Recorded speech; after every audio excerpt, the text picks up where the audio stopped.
warahmatullahi wabarakatuh. Waalaikumsalam warahmatullahi wabarakatuh.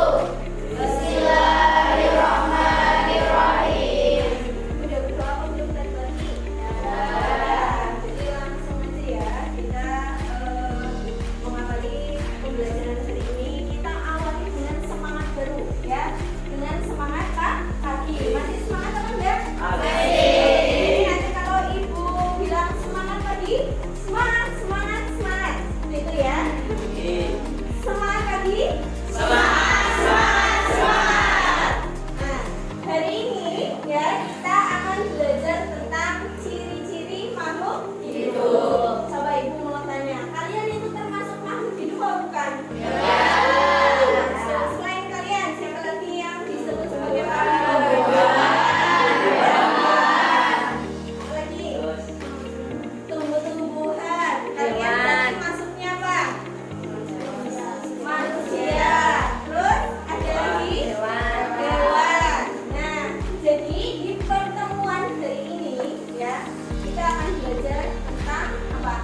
Ciri-ciri makhluk hidup. Tuh, jadi tujuannya biar kalian itu bisa membedakan.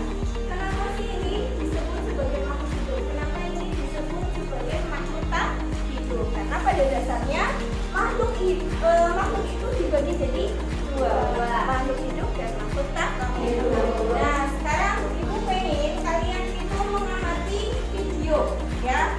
Video yang ibu akan putarkan itu adalah video dari aktivitas salah satu dari makhluk hidup. Yang ibu putarkan ini adalah video hewan.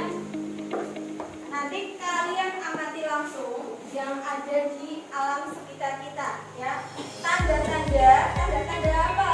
Tanda-tanda bahwa makhluk hidup itu atau objek yang kalian amati itu dikelompokkan ke dalam makhluk hidup. Nanti ada objek hewan dan ada juga objek tumbuhan.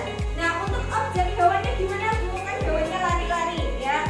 Nanti untuk objek hewan kita bisa cari objek yang tidak beraktivitas secara aktif ya. Atau enggak kalian bisa enggak sebagai objek hewannya?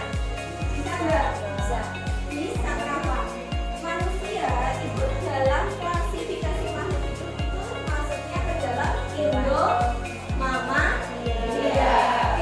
Baik anak-anak, ini sebelum kita mulai belajar hari ini, sebelum kita mempelajari tentang ciri-ciri dari makhluk hidup, Ibu akan memberikan soal pretest ya. Apa itu soal pretest? Soal untuk mengukur kemampuan awal kalian. Jadi biar Ibu tahu seberapa jauh sih pemahaman kalian tentang ciri-ciri makhluk hidup. Nanti silakan kerjakan dengan jujur ya, nggak usah tanya-tanya ke temennya. Soalnya ini tidak mempengaruhi